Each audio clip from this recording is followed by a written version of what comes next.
तर आम्ही इथे ना मसाला आणि कुळीत घेतोय। तर हे दादा आलेत दाभोळ्यातून ना। काय नाव तुमचं? काय बोले? प्रकाश पोंडे। तर हे असं घरगुती मसाला बनवतात। आणि कुळीत कुठून घेता तुम्ही? डायरेक्ट शेतकऱ्याकडून डायरेक्ट। मिरची वगैरे ते लोक आणतात आणि घरीच बनवतात। मिरची आणून हे सगळं बनवतात। तर मागे मी यांच्या भावाकडून एकदा घेतलं होतं, पण आता ते आले, आम्ही बोलवलं वगैरे नव्हतं, मग मी त्यांच्याकडून आता मसाला घेतलाय। पण त्यांचा कॉन्टॅक्ट नंबर वगैरे घेतलाय ना मी, तर आता कधी काय लागेल तर आम्ही सांगणार त्यांना। तर इकडे स्वस्त देतात। हे आपल्या तिखट कसं दिलं हे 250 रुपये किलो। 250 रुपये किलो आणि हे पोळी 100 दिले। 120 आहेत, पण ते आम्हाला दिलेत। पण असं त्यांचा काय भेटतात पावटे वगैरे पण असतात ना, कडवे ना, तेवढंच असतं मग कडवे सगळं असतं। म्हणजे जसं मिळेल तसं तुम्ही घेऊन येता ना। आणि इकडे आता हे लोकलला कुठे कुठे फिरतो तो गाडी घेऊन असं पिशवीतून फिरतोय। हा, ऍक्टिवा घेऊन आलेत ते। म्हणजे इकडे जवळपासच फिरत असाल ना, जास्त ना? सगळे खेडेगाव फिरतात। कॉन्टॅक्ट नंबर देईन मी त्यांचा, आपण घेतलाय ना, ह्याच्यामध्ये मी मेन्शन करेन तुमचा, म्हणजे कोणाला लागलं तर म्हणजे कसं तेवढी मदत होते ना पटकन। घरगुती पण आणि तिखट छान आहे, मी मागे यूज केलं होतं, घेतलं होतं। हा ठीक आहे। डायरेक्ट पाणी नाही ना म्हणून करू शकत नाही, बरोबर आहे। तुम्ही डायरेक्ट घेऊन खरेदी करून डायरेक्ट। आणि या मिरच्या वगैरे कर्नाटक मधून घेता? अच्छा, हा, म्हणून तुम्हाला तिथेच घेतात मिरची आणि शेतकऱ्याकडून, आणि तिथेच बाजूला फॅक्टरी मध्ये बनवतात आणि पॅकिंग करून आणतात तिकडून। हा का? अच्छा, बरोबर। हा ना, मी ते बघितलं होतं देवरुखच्या मार्केटला मध्ये पण बसतात यांचे दादा, रत्नागिरीमध्ये। ते लहान भाव आहेत वाटतं ना, कारण मी बघितलं होतं कोळीत, तेव्हा मी काहीतरी घेतलं होतं तिकडून पण, आणि घरी इथे आलेले तेव्हा पण मसाला घेतला होता। हॅलो फ्रेंड्स, मी प्रज्ञा, स्वागत आहे तुमचं प्रज्ञा स्टोरी या माझ्या यूट्यूब व्हिडिओला सुरुवातपासून सुरुवात करते। आज आहे दत्त जयंती, आणि दत्त जयंतीच्या तुम्हा सर्वांना खूप खूप शुभेच्छा। देवळात जायला निघालोय, त्यासाठी साडी नेसली। तर 2 ठिकाणी जायचंय देवळामध्ये। एक तर आपल्या खालच्या घराच्या पाठीमागे गणपती मंदिर आहे, तिथूनच जायचंय दत्त मंदिर तुम्ही तर खूप वेळा आपल्या व्हिडिओमध्ये बघितलं असेल। आणि दुसरीकडे मेन म्हणजे जंगलवाडीत जायचंय। तर चला मग निघूया आपण आता। सगळ्यात आधी जाऊन आमचं बेड उघडायला लागतं। सुयोग येत आहेत मागून। जरा उशिराच निघालोय, कारण मला सुद्धा नैवेद्य वगैरे दाखवायचं होतं, तर आणि बाकीची आपली कामं आवरेपर्यंत लेट होतोच। तर नैवेद्य वगैरे दाखवून घेतलंय आणि आता निघालो। हे आहे इकडे दत्त मंदिर, जे आपल्या घराच्या मागे आहे, गणपती देवळाच्या इकडेच आहे।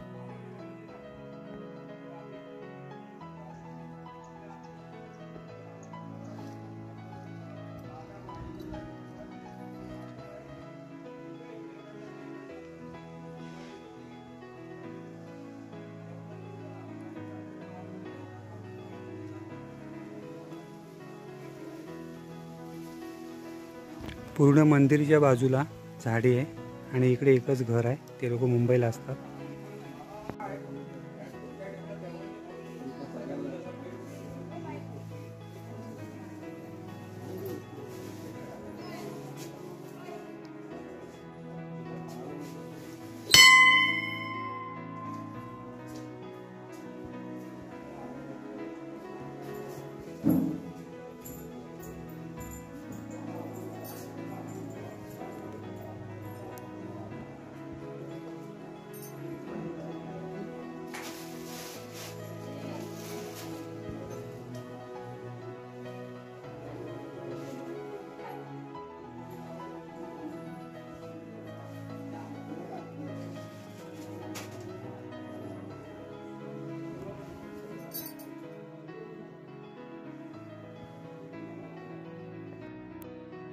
आणि तिकडे बघा समोरच आपली दूध डेअरी आहे, त्याच्या इकडे पलीकडे आपलं हे दत्त मंदिर आहे।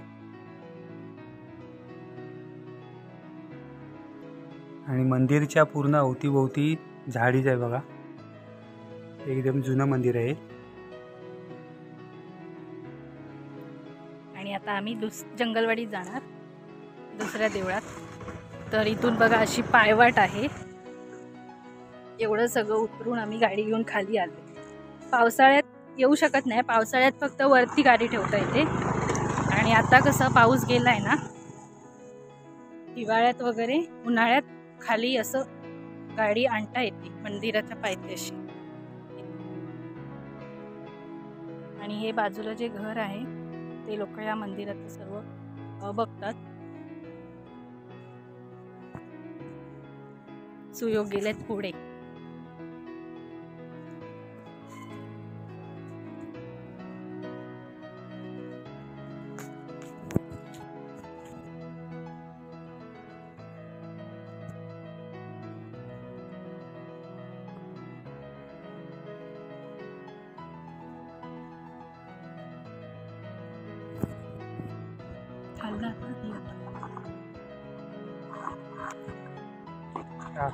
इथे आहे गणपती मंदिर. इकडे आपण तर खूप वेळा येतो आणि गणपती मंदिरात आलं की दत्त मंदिरात पण जातो. ते आहे पर्या.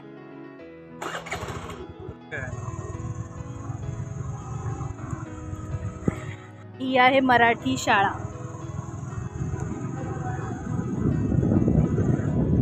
इथे आहे हायस्कूल आणि हायस्कूलच्या समोरून जो रोड जातो जंगलवाडीत. ट्रॅव्हल्स पण आली आज मनोहर तळवीत. मी समोरून जातो आपल्या घरी, म्हणजे इकडे पण जातो, तो देवळे फाटाला पण जातो रोड आणि देवरुखला पण जातो. रस्ता ना ॲक्च्युली खराब आहे, जसं जमेल तसं थोडं शूट करून दाखवते. इथे पण आहे पर्या.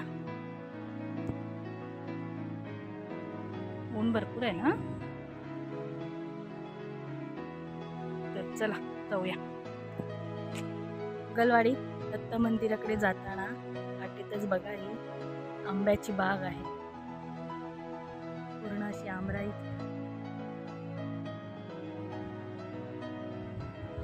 आणि रस्ता आहे पायवाट, म्हणजे कच्चा रस्ता आहे.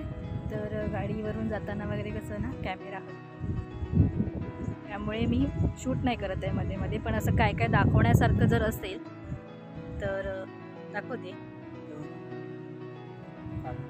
आंब्याची बाग दाखवली, त्याच्या पलीकडे पूर्ण काजूची बाग, काजू आंबा मिक्स, जसं आपल्या बागेत आहे ना काजू आंबा मिक्स. मोहर नाही नाचणार ना.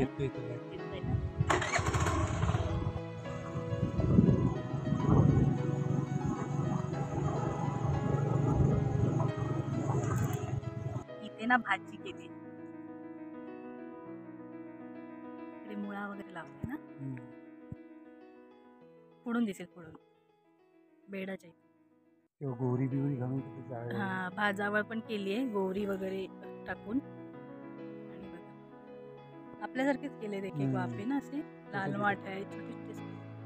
हे काय आहे इथे या साईडला, काय पोळीत केलंय काय? हा, आणि गवत पण सगळं रचलंय. गवताची ओटी, पेंड्याची ओटी. हा गवत नाही, सॉरी पेंड. आणि हे बघा, आणि हे बाबा गुरव आहेत. जेवण आलात?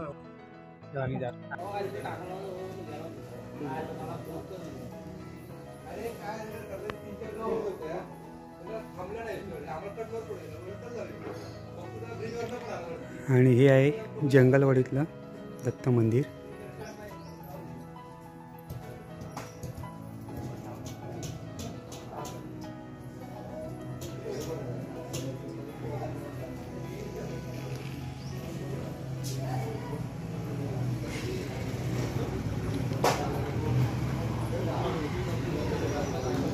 आणि बाजूलाच आहे त्यांचं घर, तिकडे महाप्रसाद असतो.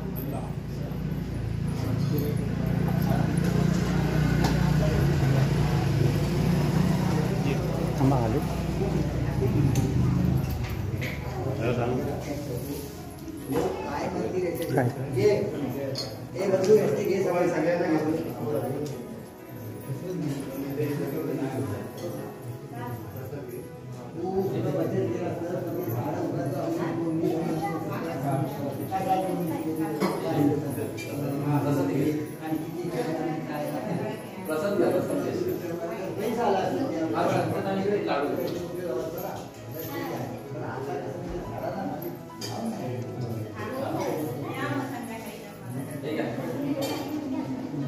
ठेव ठेव ठेव ना.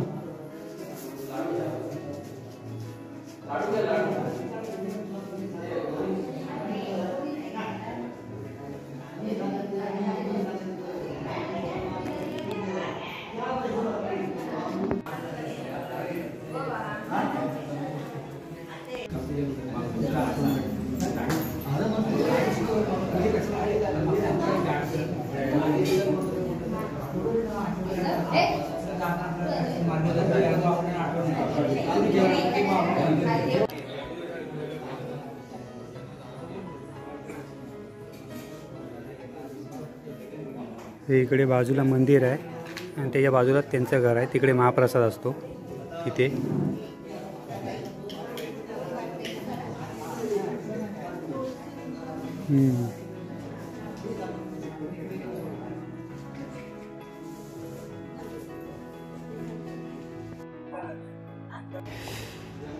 माझं जेवण झालंय. आता प्रज्ञा बसली जेवायला.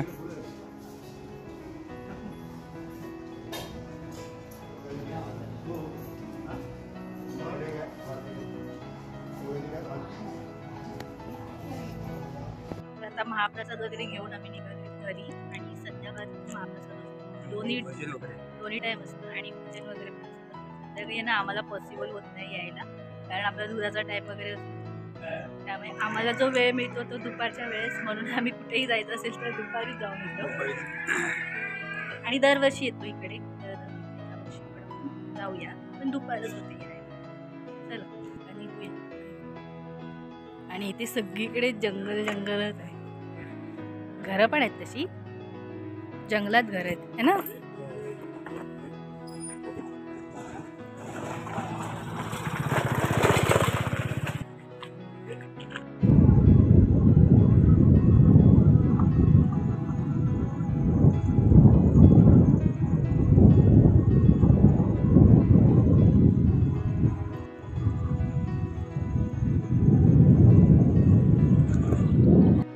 झाली सुट्टी झाली. तर आलोय आम्ही घरी. आता माऊ कशी चौथा तिला बंद करून गेलोय ना. ओरडत होती माऊ माऊ माऊ.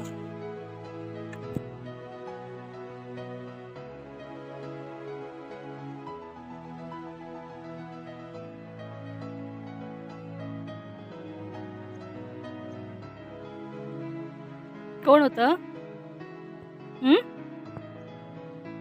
सगळी अळी खराब करून टाकते ना. एकटी आहे पण ताप झाली आहे ती. भाजीचं सगळं हे करून ठेवते. इथे बघा कोथिंबीर आहे पेरलेली, तर तिथे पण सर्व माती काढून ठेवली. अळी कुठचीच ठेवत नाही व्यवस्थित. आपले ऊन डोकं दुखायला लागतं ना उन्हातून आलं तर. माऊ काय करते? माऊ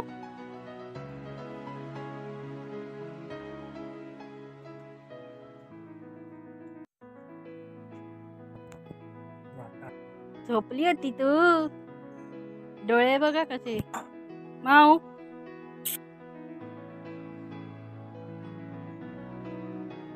माऊनी चांगली झोप काढली वाटतं. अगं बाई रागवलीस की काय? रागवली?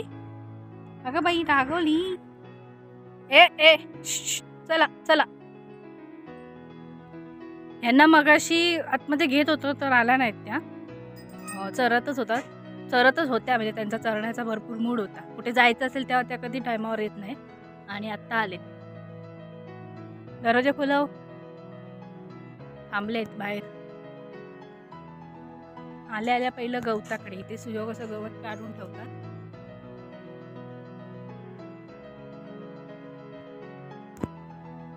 बघ कशी बघते, वरून बघते. जाळी आहे ना वरती, ते तिकडून बघणार ती कोण येतंय की नाही. दरवाजा खोलायला नाही येत काय कोण? काय ग? ठोक दरवाजा ठोक. आवाज ऐकते खिडकीतून. हे करतायत ना सुयोग. ते बघा खिडकीतून आवाज येत आहेत ना. ही बघा, आवाज देव. वस्तूचे डोळे इकडे तिकडे फिरत असतात. खोला खोला, येऊन दे त्यांना आतमध्ये. बघा तिकडे, ही कशी बघते खिडकीत. ही बघा वेडी, बघा कशी साडीवर लोळते. ए मामा,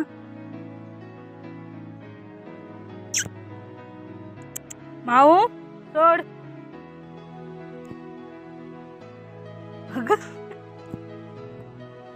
ए लोलू. लोलू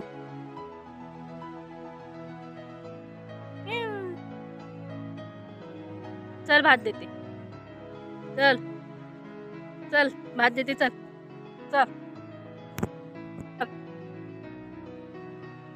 भात हवाय, चल चल नको मग.